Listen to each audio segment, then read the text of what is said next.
Hello বন্ধুরা, আমি শারমিন জাহান পরি। আমি বাংলাদেশের একজন মেয়ে। আজকে আমি তোমাদেরকে আমার জীবনের একটা অন্যরকম গল্প বলব, যেখানে আমাকে একসাথে দুইজন ভালোবাসত। একজন হলো আমার কলেজ প্রেমিক, আরেকজন হলো আমার চাচাতো ভাই। এই মুহূর্তে আমি কি করব বুঝে উঠতে পারছিলাম না। অবশেষে যা হলো বন্ধুরা, বাকিটা গল্পের বলছি।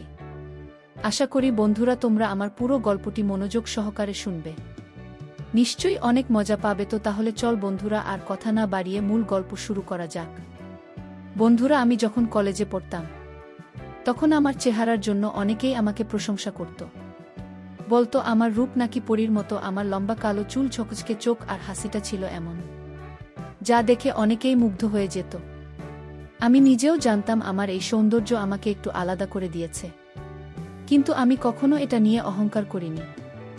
বরং আমার মনটা ছিল সহজ, সরল, সবার সঙ্গে মিশে যাওয়ার মতো। কলেজে আমার একজন খুব কাছের বন্ধু ছিল, জোবায়ের সুলতান। ও আমার সৌন্দর্যের প্রশংসা করত, কিন্তু তার চোখে আমি একটা আলাদা আন্তরিকতা দেখতাম। জোবায়ের ছিল এমন একজন যার সঙ্গে কথা বললে মনে হতো পৃথিবীটা যেন আরও সুন্দর। আমাদের সম্পর্কটা ছিল পরিষ্কার, নির্মল। আমরা একে অপরকে খুব ভালোবাসতাম। কখনো কোনো খারাপ চিন্তা আমাদের মাঝে আসেনি। আমি মনে করতাম জোবায়ের আমাকে সত্যিই অনেক সম্মান করে, আর আমিও তাকে পুরোপুরি বিশ্বাস করতাম। আমাদের ভালোবাসাটা ছিল স্বপ্নের মতো, যেন স্বর্গ থেকে নেমে আসা কোনো গল্প। জুবায়ের আমাকে সবসময় হাসি খুশি রাখার চেষ্টা করত। ওর সঙ্গে কাটানো প্রতিটা মুহূর্ত ছিল আনন্দে ভরা।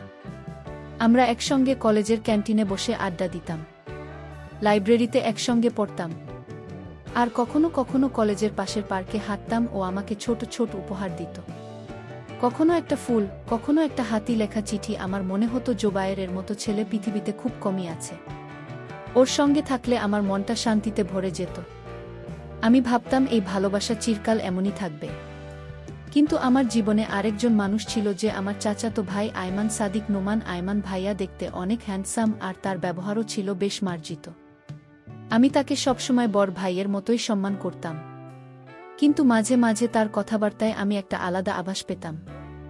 সে আমাকে পরী বলে ডাকত, আমার চেহারার প্রশংসা করত, বলতো তোর হাসিটা যেন সত্যি পরীর মতো। পরী। আমি হেসে উড়িয়ে দিতাম, কিন্তু মনে মনে একটা অস্বস্তি কাজ করত। আমি ভাবতাম ভাইজা কি আমার প্রতি অন্য কোনো উদ্দেশ্য রাখে।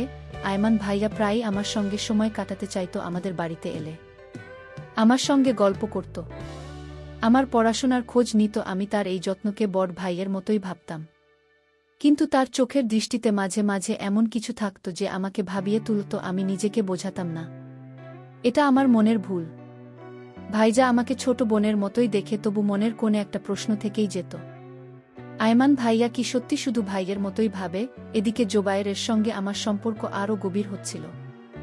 সে আমাকে নিয়ে বিভিন্ন জায়গায় ঘুরতে যাওয়ার পরিকল্পনা করত, কখনো কোনো পার্কে, কখনো নদীর ধারে। আমি তার প্রতিটি কথা মন দিয়ে শুনতাম, কারণ আমি তাকে অগাধ বিশ্বাস করতাম। তার সঙ্গে কাটানো সময়গুলো আমার জীবনের সবচেয়ে সুন্দর মুহূর্ত ছিল। আমি ভাবতাম জোবায়ের আমার জন্য সৃষ্ট, তার মধ্যে কোনো খারাপ উদ্দেশ্য থাকতে পারে না। আমার মন বলতো এই ভালোবাসা আমাকে কখনো কষ্ট দেবে না। কিন্তু জীবনের গল্প কি এত সহজ? আমার এই স্বপ্নের জগতে ধীরে ধীরে একটা ছায়া পড়তে শুরু করল। আয়মান ভাইজা মাঝে মাঝে এমন কিছু বলতো যে আমাকে অস্বস্তিতে ফেলে দিত। একদিন সে আমাকে বলল, পরী, তুই যদি আমার জীবনে না থাকতিস তাহলে আমার জীবনটা এত রঙিন হতো না। আমি হেসে উড়িয়ে দিলাম, কিন্তু মনের ভেতর একটা ঝড় উঠল। আমি ভাবলাম ভাইজা কি সত্যি আমার প্রতি অন্য কিছু ভাবছে? আমি কি তাকে ভুল বুঝছি? জুবায়েরের সঙ্গে আমার সম্পর্ক যখন আরও গাঢ় হচ্ছিল, তখন আয়মান ভাইয়ার ব্যবহারও আমাকে আরও ভাবিয়ে তুলছিল। আমি দুজনের মাঝে নিজেকে একটা দুটানায় পড়তে দেখলাম। একদিকে জোবায়ের, যাকে আমি মন প্রাণ দিয়ে ভালোবাসি, আর একদিকে আয়মান ভাইয়া, যার প্রতি আমার মনে শুধুই সম্মান আর স্নেহ, কিন্তু তার কথাবার্তা আমাকে ক্রমশ অস্থির করে তুলছিল। বন্ধুরা, জীবনের কিছু মুহূর্ত এমন হয় যখন মনের ভেতরে একটা অদ্ভুত দ্বন্দ্ব চলছে। কে আমার জীবনেও তেমন একটা সময় চলছিল। জোবায়ের সঙ্গে আমার সম্পর্ক যেন একটা সুন্দর স্বপ্নের মতো ছিল। আমরা একসঙ্গে কলেজের পড়াশোনা, হাসি ঠাট্টার ছোট ছোট স্মৃতি গড়ে তুলছিলাম, কিন্তু আয়মান ভাইয়ার ব্যবহার আমার মনে একটা অস্বস্তি তৈরি করছিল। তার প্রশংসা, তার দৃষ্টি, সবকিছু মিলিয়ে আমি ক্রমশ বিভ্রান্ত হয়ে পড়ছিলাম। আমি নিজেকে বোঝাতাম এটা আমার মনের ভুল, কিন্তু মন কি আর এত সহজে শান্ত হয়? একদিন কলেজ শেষে জোবায়ের আমাকে বলল, পুরী চলো না, আজ আমরা নদীর ধারে একটু ঘুরে আসি। আমি তার কথায় রাজি হয়ে গেলাম। আমরা নদীর তীরে বসে গল্প করছিলাম। সূর্য ডুবছিল আর নদীর জলে তার লাল আভা ছড়িয়ে পড়ছিল। জোবায়ের আমার হাত ধরে বলল, তুমি জানো পরি, তোমার এই হাসিটা আমার জীবনের সবচেয়ে বড় সম্পদ। আমি লজ্জায় মুচকি হাসলাম। তার কথাগুলো আমার মনকে ছুঁয়ে যেত। আমি ভাবতাম এই ভালোবাসা আমার জীবনের সবচেয়ে সুন্দর উপহার। কিন্তু সেদিন বাড়ি ফিরে এসে আমার মনটা আবার অস্থির হয়ে উঠল। আয়মান ভাইজা আমাদের বাড়িতে এসেছিল। সে আমাকে দেখে বলল, পরি তুইয়া জানে খুশি খুশি লাগছিস, কি ব্যাপার? আমি হেসে বললাম, এমনি ভাইজা, কলেজে আজ একটা সুন্দর দিন কাটল। কিন্তু তার চোখে একটা অদ্ভুত দৃষ্টি দেখলাম। সে যেন কিছু বলতে চাইছে কিন্তু বলতে পারছে না। আমার মনে হলো তার মনে কি যেন চলছে যা আমাকে অস্বস্তিতে ফেলে দিচ্ছে। পরের দিন কলেজে গিয়ে জয়ের সঙ্গে দেখা হলো। সে আমাকে বলল, পরি, শনিবার আমরা একটা পিকনিকে যাব। আমাদের কয়েকজন বন্ধু মিলে প্ল্যান করছি, তুমি যাবে না? আমি উৎসাহে রাজি হয়ে গেলাম। জয়ের এর সঙ্গে বন্ধুদের মাঝে সময় কাটানো আমার খুব ভালো লাগত। আমি ভাবলাম এই পিকনিকটা আমাদের সম্পর্ককে আরও রঙিন করে তুলবে। কিন্তু আমার মনের কোণে আয়মান ভাইয়ার কথাগুলো বারবার ঘুরপাক খাচ্ছিল। আমি কেন জানি তার প্রতি একটা অদ্ভুত সন্দেহ পোষণ করছিলাম। শনিবার পিকনিকের দিন এলো। আমরা সবাই মিলে একটা পার্কে গেলাম। জয়ের আমার পাশে ছিল আর আমরা হাসি আনন্দে মেতে উঠলাম। বন্ধুরা গান গাইছিল, কেউ কেউ ছবি তুলছিল। আমি জয়ের সঙ্গে একটা গাছের নিচে বসে গল্প করছিলাম। হঠাৎ আমার ফোনে একটা মেসেজ এলো আয়মান ভাইয়ার। তিনি লিখেছেন, পরি তুই কোথায়? আমি তোদের বাড়িতে এসেছি। আমি একটু অবাক হলাম। ভাইজা হঠাৎ আমাকে মেসেজ কেন করলেন? আমি তাড়াতাড়ি রিপ্লাই দিলাম, ভাইজা আমি বন্ধুদের সঙ্গে পিকনিকে। কিন্তু তারপরেও আমার মনটা কেমন যেন অস্থির হয়ে উঠল। পিকনিক থেকে ফিরে এসে আমি দেখলাম আয়মান ভাইজা আমাদের বাড়িতে বসে আছেন। আমাকে দেখে তিনি বললেন, পরি তুই বন্ধুদের সঙ্গে এত সময় কাটাস, আমার সঙ্গে তো একটু সময় দিস না? তার কথায় আমি একটু থমকে গেলাম। আমি হেসে বললাম, ভাইয়া তুমি তো আমার বড় ভাইয়ের মতো, তোমার সঙ্গে তো সব সময় দেখা হয়। কিন্তু তার মুখের হাসিটা যেন একটু ম্লান হয়ে গেল। আমার মনে হলো তিনি যেন কিছু বলতে চান কিন্তু বলতে পারছেন না। সেদিন রাতে আমি বিছানায় শুয়ে ভাবছিলাম, আয়মান ভাইয়ার এই ব্যবহারের পেছনে কি আছে? আমি কি তাকে ভুল বুঝছি নাকি তার মনে সত্যিই কিছু অন্যরকম ভাবনা আছে? আমার মনের ভেতরে জয়ের প্রতি ভালোবাসা আর আয়মান ভাইয়ের প্রতি সন্দেহ মিলে একটা অদ্ভুত ঝড় তৈরি করছিল। আমি ভাবলাম আমাকে আরও সতর্ক হতে হবে। জোয়ার আমার জীবনের সবচেয়ে বড় সম্পদ আর আমি তাকে কখনো হারাতে চাই না। কিন্তু জীবনের গল্প কি এত সোজা? আমার এই ভালোবাসার পথে কি কি চ্যালেঞ্জ অপেক্ষা করছে তা আমি তখনও জানতাম না। আয়মান ভাইয়ার কথা আমাকে বারবার ভাবিয়ে তুলছিল। তার প্রশংসা, তার দৃষ্টি, সবকিছু যেন আমাকে একটা ধাঁধার মধ্যে ঠেলে দিচ্ছিল। আমি ঠিক করলাম আমাকে ঠান্ডা মাথায় সবকিছু বুঝতে হবে। কিন্তু আমি ভাবতে লাগলাম, আমার এই সিদ্ধান্ত কি আমাকে সঠিক পথে নিয়ে যাবে নাকি আমার জীবনে আরও বড় কোনো ঝড় অপেক্ষা করছে? বন্ধুরা, দিনগুলো কেমন যেন দ্রুত পার হচ্ছিল। আমার জীবনের রঙিন মুহূর্তগুলো জোবায়ের এর সঙ্গে কাটানোর সময় ভরে উঠছিল। কিন্তু আয়মান ভাইয়ার ব্যবহার আমার মনে একটা অদৃশ্য চাপ তৈরি করছিল। আমি চাইছিলাম জোবায়ের সঙ্গে আমার সম্পর্কটা আরও মজবুত হোক, কিন্তু আয়মান ভাইয়ের কথাবার্তা আমাকে বারবার ভাবিয়ে তুলছিল। আমি ঠিক করলাম আমাকে নিজের মনকে শান্ত রাখতে হবে। কিন্তু জীবন কি আমার পরিকল্পনা মেনে চলে? একদিন কলেজে জোবায়ের আমাকে বলল, পরি আমরাই শুক্রবার একটা মুভি দেখতে যাব, তুমি কি ফ্রি থাকবে? আমি হেসে বললাম, অবশ্যই জোবায়ের, তুমি যা বলবে আমি তাতেই রাজি। তার চোখে একটা চমক দেখলাম, যেন আমার কথাই সে খুব খুশি হয়েছে। আমরা পরিকল্পনা করলাম একটা রোম্যান্টিক কমেডি মুভি দেখব। আমার মনটা আনন্দে ভরে গেল। জোবায়ের সঙ্গে এই ছোট ছোট মুহূর্তগুলো আমার কাছে অমূল্য ছিল। কিন্তু সেদিন বিকেলে বাড়িতে ফিরে দেখি আয়মান ভাইজা এসেছেন। তিনি আমাকে দেখে বললেন, পরি তুই কি আজকাল আমাকে এড়িয়ে চলছিস? আমি অবাক হয়ে বললাম, এড়িয়ে চলবো কেন ভাইজা, তুমি তো আমার বড় ভাইয়ের মতো। তিনি হাসলেন, কিন্তু তার হাসিতে যেন একটা অদ্ভুত ছায়া ছিল। তিনি বললেন, তোর সঙ্গে একটু সময় কাটাতে চাই পরি, তুই তো সবসময় ব্যস্ত থাকিস। আমি একটু অস্বস্তি বোধ করলাম কিন্তু হেসে বললাম, ঠিক আছে ভাইজা, আমরা কাল একসঙ্গে গল্প করব। পরের দিন আয়মান ভাইয়া আমাদের বাড়িতে এলেন। আমরা বসার ঘরে বসে গল্প করছিলাম। তিনি আমার পড়াশোনার খোঁজ নিলেন, আমার ভবিষ্যৎ পরিকল্পনার কথা জিজ্ঞেস করলেন। কিন্তু মাঝে মাঝে তার কথার মধ্যে এমন কিছু ছিল যা আমার মনে প্রশ্ন তৈরি করছিল। তিনি বললেন, পরি তুই এত সুন্দর, তোর জীবনের সবকিছু নিখুঁত হওয়া উচিত। তুই কখনো ভুল মানুষের পেছনে সময় নষ্ট করিস না। আমি ভাবলাম তিনি কি জোবায়েরের কথা বলছেন।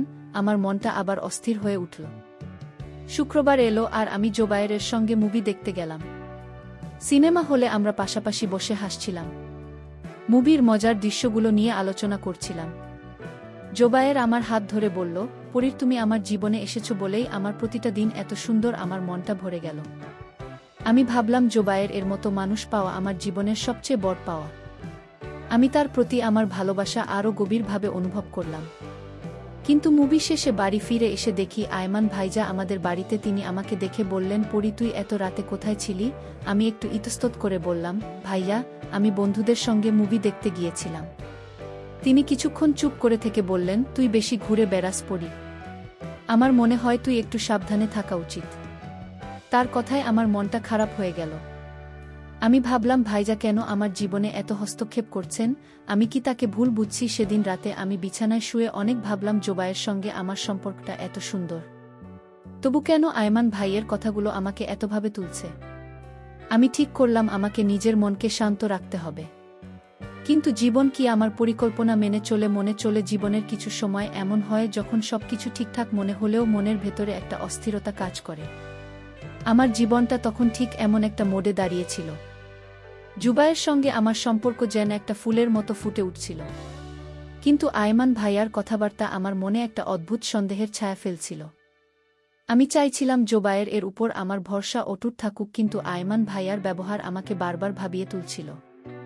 একদিন কলেজে জোবায়ের আমাকে বলল, পরি, আমরা এই সপ্তাহে আমাদের কলেজের বার্ষিক অনুষ্ঠানে অংশ নেব। তুমি আমার সঙ্গে একটা নাটকে অভিনয় করবে। ঠিক আছে, আমি উৎসাহে রাজি হয়ে গেলাম।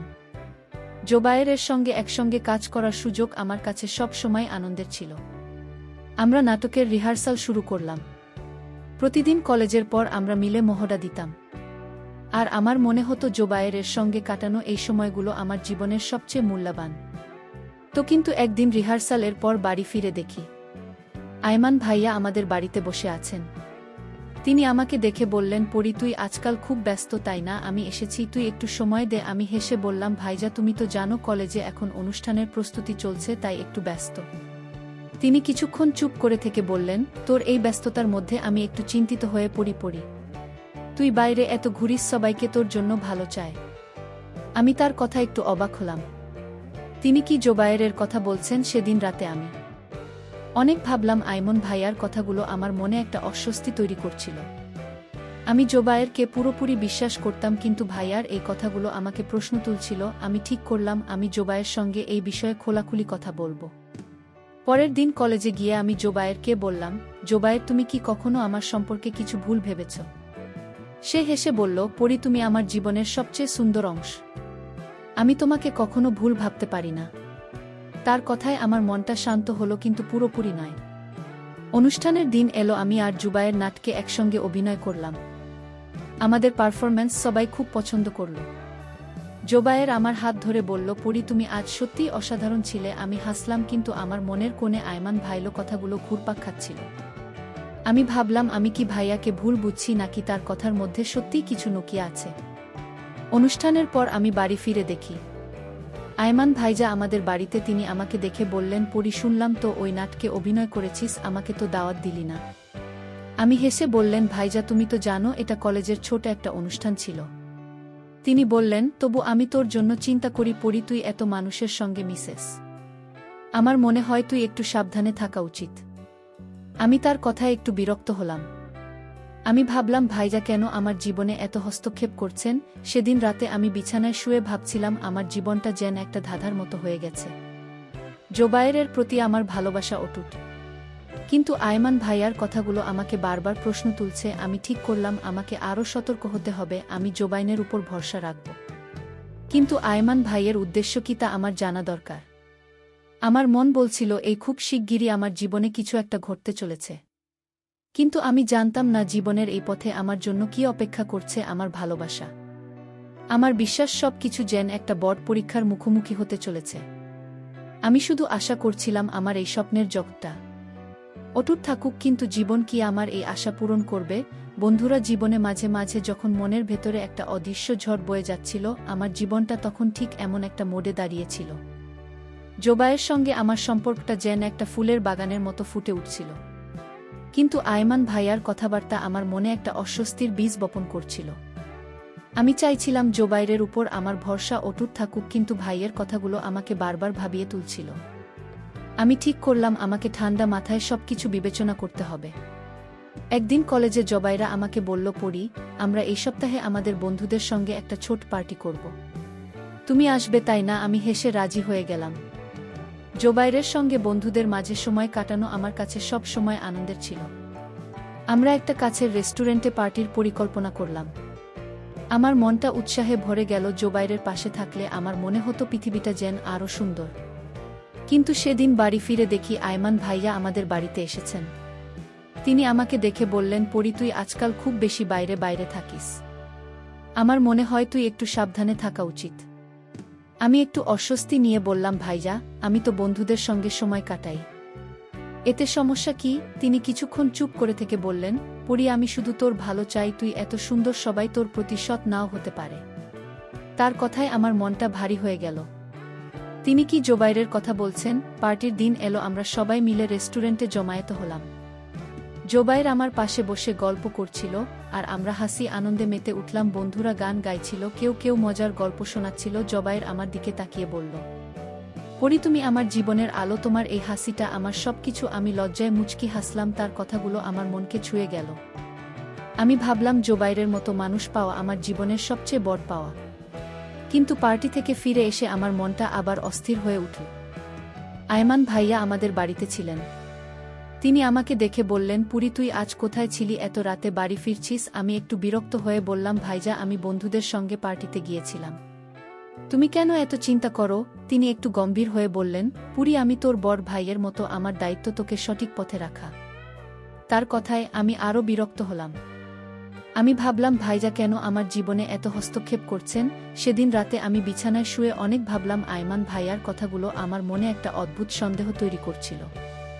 আমি জোবায়েরকে পুরোপুরি বিশ্বাস করতাম, কিন্তু ভাইয়ার কথাগুলো তাকে প্রশ্ন তুলছিল। আমি ঠিক করলাম, আমি জোবায়েরের সঙ্গে আরও খোলাখুলি কথা বলবো।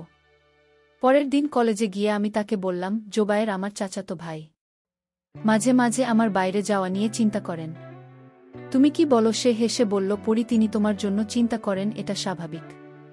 কিন্তু তুমি আমাকে বিশ্বাস করো, আমি তোমাকে কখনো কষ্ট দেব না। তার কথায় আমার মনটা একটু শান্ত হলো। কিন্তু আমার মনের ভেতরে একটা অস্থিরতা রয়ে গেল। আয়মান ভাইয়ার কথাগুলো আমাকে বারবার ভাবিয়ে তুলছিল। আমি ভাবলাম, আমি কি তাকে ভুল বুঝছি, নাকি তার মনে সত্যিই কিছু অন্যরকম ভাবনা আছে। আমি ঠিক করলাম আমাকে আরও সতর্ক হতে হবে। জোবায়ের আমার জীবনের সবচেয়ে বড় সম্পদ, আর আমি তাকে কখনো হারাতে চাই না। কিন্তু আয়মান ভাইয়ার উদ্দেশ্য কি, তা আমি আরও বেশি কৌতূহলী হয়ে উঠলাম। বন্ধুরা, মাঝে মাঝে আমাদের জীবনে মনের অবস্থা এমন হয় যখন মনের ভেতরে একটা অদ্ভুত দ্বন্দ্ব চলে। আমার জীবনটা তখন ঠিক এমন একটা পরিস্থিতির মধ্যে দিয়ে যাচ্ছিল। জোবায়ের এর সঙ্গে আমার সম্পর্কটা ছিল আমার জীবনের সবচেয়ে সুন্দর অংশ। কিন্তু আয়মান ভাইয়ার কথাবার্তা আমার মনে একটা অস্থিরতা তৈরি করছিল। আমি চাইছিলাম জোবায়েরের উপর আমার বিশ্বাস অটুট থাকুক, কিন্তু ভাইয়ার কথাগুলো আমাকে বারবার প্রশ্ন তুলছিল। আমি ঠিক করলাম আমাকে সবকিছু ঠান্ডা মাথায় বিবেচনা করতে হবে। একদিন কলেজে জোবায় আমাকে বলল, পড়ি, আমরাই শনিবার আমাদের বন্ধুদের সঙ্গে একটা পিকনিকে যাব। তুমি তো আসবে, তাই না? আমি হেসে বললাম, অবশ্যই জবার, তোমার সঙ্গে সময় কাটানো আমার সবচেয়ে প্রিয় কাজ। আমরা পরিকল্পনা করলাম একটা কাছের পার্কে যাব, যেখানে আমরা সবাই মিলে হাসি আনন্দের সময় কাটাব। আমার মনটা উৎসাহে ভরে গেল। জোবায়ের পাশে থাকলে আমার মনে হতো পৃথিবীটা যেন একটা সুন্দর স্বপ্ন। কিন্তু সেদিন বাড়ি ফিরে দেখি আয়মান ভাইয়া আমাদের বাড়িতে এসেছেন। তিনি আমাকে দেখে বললেন, পড়ি, তুই আজকাল খুব বেশি বাইরে বাইরে থাকিস। আমার মনে হয় তুই একটু কম ঘুরে বেড়ালে ভালো হতো। আমি একটু বিরক্ত হয়ে বললাম, ভাইজা, আমি তো আমার বন্ধুদের সঙ্গে সময় কাটাই। এতে সমস্যা কি? তিনি কিছুক্ষণ চুপ করে থেকে বললেন, পড়ি, আমি তোর জন্য চিন্তা করি। তুই এত শূন্য, সবাই তোর প্রতি ভালো উদ্দেশ্য নিয়ে নাও থাকতে পারে। তার কথায় আমার মনটা আরও ভারী হয়ে গেল। আমি ভাবলাম, তিনি কেন বারবার জোবায়েরের প্রতি ইঙ্গিত করছেন। শনিবার পিকনিকের দিন আমরা সবাই মিলে পার্কে গেলাম। জোবায়ের আমার পাশে ছিল আর আমরা হাসি আনন্দে মেতে উঠলাম। বন্ধুরা গান গাইছিল, কেউ কেউ ছবি তুলছিল। জুবায়ের আমার দিকে তাকিয়ে বলল, পরি, তুমি আমার জীবনের সবচেয়ে সুন্দর অংশ। তোমার এই হাসিটা আমার জন্য সবকিছু। আমি লজ্জায় মুচকি হাসলাম। তার কথাগুলো আমার মনকে ছুঁয়ে গেল। আমি ভাবলাম, জোবায়ের এর মতো মানুষ পাওয়া আমার জীবনের সবচেয়ে বড় পাওয়া। কিন্তু পিকনিক থেকে ফিরে এসে আমার মনটা আবার অস্থির হয়ে উঠল। বাড়িতে ঢুকতেই দেখি আয়মান ভাইজা বসে আছেন। তিনি আমাকে দেখে বললেন, পরি, তুই আবার কোথায় ঘুরে বেড়ালি? আমি তোর জন্য অপেক্ষা করছিলাম। আমি একটু বিরক্ত হয়ে বললাম, ভাইজা, আমি বন্ধুদের সঙ্গে পিকনিকে গিয়েছিলাম। তুমি কেন এত চিন্তা করো? তিনি গম্ভীর হয়ে বললেন, পরি, আমি তোর বড় ভাইয়ের মতো, আমার দায়িত্ব তোকে সঠিক পথে রাখা। তুই যে ছেলের সঙ্গে এত ঘুরিস সে কি সত্যিই তোর জন্য ভালো? আমি তার কথায় অবাক হয়ে গেলাম। তিনি সরাসরি জোবায়েরের কথা বলছেন। সেদিন রাতে আমি বিছানায় শুয়ে অনেক ভাবলাম। আয়মন ভাইয়ার কথাগুলো আমার মনে একটা অদ্ভুত সন্দেহ তৈরি করছিল। আমি জুবায়েরকে পুরোপুরি বিশ্বাস করতাম, কিন্তু ভাইয়ার কথাগুলো আমাকে প্রশ্ন তুলছিল। আমি ঠিক করলাম আমি জোবায়ের সঙ্গে এই বিষয়ে খোলাখুলি কথা বলবো। পরের দিন কলেজে গিয়ে আমি তাকে বললাম, জোবায়ের আমার চাচাতো ভাই, মনে করেন আমি বাইরে বেশি ঘুরি। তিনি তোমার সম্পর্কে কিছু বলেছেন, তুমি কি বলো? সে হেসে বলল, পরি, তিনি তোমার জন্য চিন্তা করেন, এটা স্বাভাবিক। কিন্তু তুমি আমাকে বিশ্বাস করো, আমি তোমাকে কখনো কষ্ট দেব না। তার কথায় আমার মনটা একটু শান্ত হলো, কিন্তু পুরোপুরি নয়। আমি ভাবলাম, আমি কি আয়মান ভাইকে ভুল বুঝছি, নাকি তার মনে সত্যিই কিছু অন্যরকম ভাবনা আছে। আমি ঠিক করলাম আমাকে আরও সতর্ক হতে হবে। জুবায়ের আমার জীবনের সবচেয়ে বড় সম্পদ, আর আমি তাকে কখনো হারাতে চাই না। কিন্তু আয়মান ভাইয়ার উদ্দেশ্য কি, তা আমাকে ভালো পর্যবেক্ষণ করতে হবে। আমার মন বলছিল খুব শীঘ্রই একটা কিছু ঘটতে চলেছে। জীবনের এই মোড়ে আমি যেন একটা ধাঁধার মাঝে দাঁড়িয়ে, আমার ভালোবাসার সন্দেহের মাঝে একটা অদ্ভুত টানাপোড়েন চলছিল। আমি জানতাম না এই গল্পের পরবর্তী অধ্যায় কি অপেক্ষা করছে। কিন্তু আমার মন বলছিল আমাকে নিজেকে শক্ত রাখতে হবে, কারণ জীবনের সবচেয়ে বড় পরীক্ষাগুলো এখনও বাকি ছিল। বন্ধুরা, জীবনে মাঝে মাঝে এমন পরিস্থিতি পড়তে হয় যখন সবকিছু ঠিকঠাক মনে হলেও মনের ভেতরে একটা অস্থিরতা কাজ করে। আমার জীবনটা তখন ঠিক এমন একটা পরিস্থিতির মধ্যে দিয়ে যাচ্ছিল। জুবায়েরার সঙ্গে আমার সম্পর্কটা ছিল আমার জীবনের সবচেয়ে সুন্দর অংশ। কিন্তু আয়মান ভাইয়ের কথাবার্তা আমার মনে একটা অদ্ভুত সন্দেহ তৈরি করছিল। আমি চাইছিলাম জোবায়ের এর উপর আমার বিশ্বাস অটুট থাকুক, কিন্তু ভাইয়ের কথাগুলো আমাকে বারবার প্রশ্ন তুলছিল। আমি ঠিক করলাম আমাকে ঠান্ডা মাথায় সব কিছু বুঝতে হবে। একদিন বাড়িতে বসেছিলাম, হঠাৎ আয়মান ভাইজা এলেন আমাদের বাড়িতে। তখন কেউ ছিল না। তিনি আমাকে দেখে বললেন, পরি, আমার সঙ্গে একটু কথা বলতে পারবি? আমি একটু ইতস্তত করে বললাম, অবশ্যই ভাইজা। কি বলতে চাও? তিনি কিছুক্ষণ চুপ করে থেকে বললেন, পরি, তুই আমার খুব কাছের মানুষ। আমি তোর জন্য সব সময় ভালো চাই। কিন্তু আমার মনে হয় তুই যে ছেলের সঙ্গে এত সময় কাটাস সে তোর জন্য সঠিক নাও হতে পারে। আমি অবাক হয়ে বললাম, ভাইজা, তুমি জোবায়েরের কথা বলছো? সে আমাকে খুব ভালোবাসে, আর আমিও তাকে বিশ্বাস করি। আয়মান ভাইজা গম্ভীর হয়ে বললেন, পরেই আমি তোকে শুধু সাবধান করতে চাই। আমি দেখেছি তুই তার সঙ্গে অনেক সময় কাটাস, কিন্তু তুই কি তার সব কিছু জানিস? আমি তার কথায় থমকে গেলাম। আমার মনে হলো তিনি যেন কিছু বলতে চান, কিন্তু পুরোপুরি বলছেন না। আমি বললাম, ভাইজা, তুমি কি বলতে চাও? স্পষ্ট করে বলো। তিনি একটু ইতস্তত করে বললেন, আমি শুধু বলছি তুই একটু সাবধানে থাক, আমি তোর জন্য চিন্তা করি। আমি বিরক্ত হয়ে বললাম, ভাইয়া, আমি জোবায়েরকে বিশ্বাস করি, তুমি কেন বারবার এটা নিয়ে কথা বলো? সেদিনের কথোপকথন আমার মনকে আরও অস্থির করে তুলল। আমি ভাবলাম, আয়মন ভাইজা কেন এত হস্তক্ষেপ করছেন? আমি কি তাকে ভুল বুঝছি, নাকি তার মনে সত্যিই কিছু অন্যরকম ভাবনা আছে? আমি ঠিক করলাম আমি জোবায়েরের সঙ্গে এই বিষয়ে কথা বলবো। পরের দিন কলেজে গিয়ে আমি তাকে বললাম, জোবায়ের আমার চাচাতো ভাই, আমাদের সম্পর্ক নিয়ে চিন্তা করেন। তিনি মনে করেন তুমি আমার জন্য সঠিক নাও হতে পারো। জোবায়ের হেসে বলল, পরি, তিনি তোমার জন্য চিন্তা করেন একটা স্বাভাবিক। কিন্তু তুমি আমাকে বিশ্বাস করো, আমি তোমাকে কখনো কষ্ট দেব না। তার কথায় আমার মনটা একটু শান্ত হলো, কিন্তু পুরোপুরি নয়। কয়েকদিন পর কলেজে একটা ঘটনা আমার জীবনকে পুরোপুরি বদলে দিল। আমি কলেজের মাঠে হাঁটছিলাম। হঠাৎ দেখলাম জোবায়ের একটা মেয়ের সঙ্গে মুক্ত মঞ্চে বসে গল্প করছে। তাদের হাসি, তাদের কথাবার্তা দেখে মনে হচ্ছিল কাছের মানুষ। আমার হৃৎপিণ্ডটা যেন থেমে গেল। আমি ধীরে ধীরে তাদের দিকে এগিয়ে গেলাম। জোবায়ের আমাকে দেখে একটু অবাক হলো। আমি তাকে বললাম, জোবায়ের, তুমি এখানে কি করছো? এই মেয়েটিকে। সে হেসে বলল, পরি, তুমি এটা আমার একজন পুরানো বন্ধু। আমরা শুধু গল্প করছি। কিন্তু তার কথায় আমার মন শান্ত হলো না। আমি বললাম, জোবায়ের, তুমি আমাকে এতদিন কি ভেবেছ? আমি তোমাকে এত বিশ্বাস করলাম, আর তুমি অন্য কারো সঙ্গে এভাবে হাসিগুলো উপ করছো। সে হতভম্ব হয়ে বলল, পরে তুমি ভুল বুঝছ। আমি তোমাকে কখনো ঠকাব না। কিন্তু তখনই সেই মেয়েটি বলল, তুমি কে? জোবায়েরের সঙ্গে আমার অনেক দিনের বন্ধুত্ব। তুমি কেন আমাদের মাঝে এসেছ? আমি তার কথায় যেন পায়ের নিচে মাটি হারিয়ে ফেললাম। আমি বললাম, জবাই, তুমি আমাকে এতদিন ভালোবাসার নাটক করেছ। আমি তোমাকে এত বিশ্বাস করলাম। আমার চোখে জল চলে এলো। আমি রাগে, দুঃখে, ঘৃণায় সেখান থেকে চলে এলাম। আমার মনে হচ্ছিল আমার পুরো জীবনটা যেন ভেঙে গেছে। আমি ভাবলাম আমি আর কখনো কাউকে বিশ্বাস করব না। জোবায়েরের এই আচরণ আমার হৃদয় ভেঙে দিয়েছিল। আমি বাড়ি ফিরে এসে একা একা কাঁদতে লাগলাম। আমার মনে হচ্ছিল আমার ভালোবাসা, আমার বিশ্বাস সবকিছু যেন মিথ্যে হয়ে গেছে। সেদিন রাতে আমি বিছানায় শুয়ে ভাবছিলাম, আমি কি সত্যিই জোবায়েরকে ভুল বুঝলাম, নাকি আমার জীবনের সবচেয়ে বড় ভুল ছিল তাকে বিশ্বাস করা। আয়মান ভাইয়ার কথাগুলো আমার মনে বারবার ফিরে আসছিল। তিনি কি আমাকে সত্যিই সাবধান করতে চাইছিলেন? আমি জানতাম না ভুল করেছিলাম নাকি ঠিক করেছিলাম, কিন্তু আমার মন বলছিল আমাকে আরও ভাবতে হবে। কারণ জীবনের সবচেয়ে বড় পরীক্ষাটা এখনও বাকি রয়ে গেছে। বন্ধুরা, জীবনের কিছু ক্ষত এমন হয় যা মনের গভীরে দাগ কেটে যায়। জোবায়েরের সঙ্গে কলেজের মাঠে সেই ঘটনার পর আমার হৃদয়টা যেন ভেঙে টুকরো টুকরো হয়ে গিয়েছিল। আমি ভেবেছিলাম জোবায়ের আমার জীবনের সবচেয়ে বড় সম্পদ, কিন্তু তার আচরণ আমার সব বিশ্বাস ভেঙে দিয়েছিল। আমি বাড়ি ফিরে এসে ঘন্টার পর ঘন্টা কেঁদেছিলাম। আমার মনে হচ্ছিল আমার ভালোবাসা, আমার স্বপ্ন সবকিছু যেন মিথ্যে হয়ে গেছে। আমি ঠিক করলাম আমি আর কখনো কাউকে বিশ্বাস করব না। একা একাই জীবন কাটিয়ে দেব। সেদিন বিকেলে আমি আমার ঘরে বসে মন খারাপ করে কাঁদছিলাম।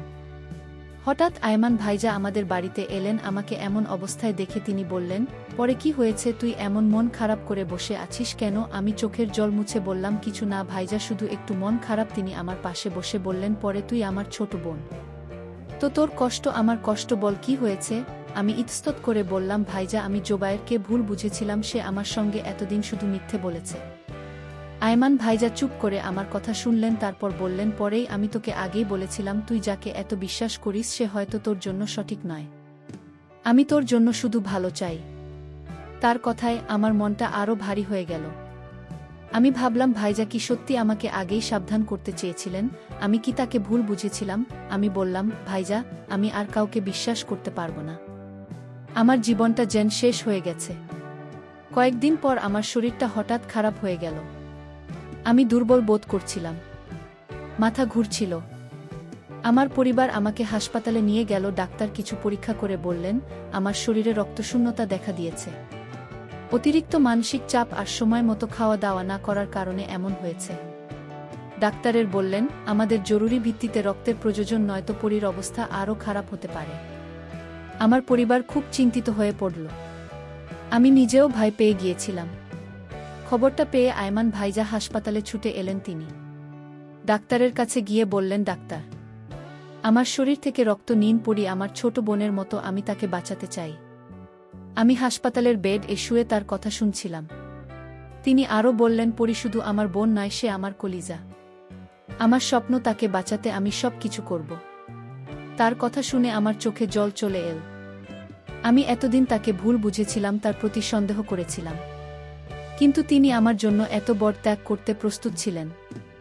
ডাক্তাররা আয়মান ভাইয়ার শরীর থেকে রক্ত নিয়ে আমার শরীরে দিলেন। ধীরে ধীরে আমার শরীর ভালো হতে শুরু করল। আমি হাসপাতালের বেডে শুয়ে ভাবছিলাম, আমি এতদিন আয়মান ভাইয়াকে ভুল বুঝেছিলাম। তিনি আমার প্রতি যে যত্ন দেখিয়েছেন তা ছিল একজন বড় ভাইয়ের মতো। তার প্রশংসা, তার চিন্তা সবকিছু ছিল আমার ভালোর জন্য। আমি তাকে ভুল বুঝে তার ভালোবাসাকে অবহেলা করেছিলাম। আমি সুস্থ হয়ে বাড়ি ফিরলাম। আয়মান ভাইজা আমার পাশে ছিলেন। আমি তাকে বললাম, ভাইজা, আমি তোমাকে ভুল বুঝেছিলাম। তুমি আমার জন্য যা করেছ তা আমি কখনো ভুলব না। তিনি হেসে বললেন, পরি, তুই আমার ছোট বোন, আমি তোর জন্য সব সময় আছি। সেদিন আমি বুঝলাম সত্যিকারের ভালোবাসা কি। আয়মান ভাইয়ার মতো মানুষই আমার জীবনের সত্যিকারের নায়ক। আমার ভুল ধারণা ভেঙে গেল। আর আমি বুঝতে পারলাম জীবনে সবাইকে বিশ্বাস করা যায় না, কিন্তু যারা সত্যিই আমাদের ভালো চায় তাদের মূল্য দেওয়া উচিত। বন্ধুরা, সবশেষে আমি তোমাদেরকে বলব, বিশ্বাস অন্ধভাবে নয়, পর্যবেক্ষণ করে করতে হবে। যাকে ভুল বুঝি তারাই হয়তো আমাদের সবচেয়ে বড় শুভাকাঙ্ক্ষী হতে পারে। জীবনের কঠিন মুহূর্তে নিজেকে শক্ত রাখা এবং শারীরিক মানসিক স্বাস্থ্যের প্রতি যত্নশীল হওয়া জরুরি। সত্যিকারের ভালোবাসা চিনতে শিখুন এবং নিজের প্রতি সচেতন থাকুন। বন্ধুরা, আমার গল্পটি তোমাদের ভালো লাগলে লাইক, শেয়ার এবং সাবস্ক্রাইব করে পাশে থেকো। এতক্ষণ ধৈর্য ধরে গল্পটি শোনার জন্য বন্ধুরা তোমাদের সবাইকে অসংখ্য ধন্যবাদ।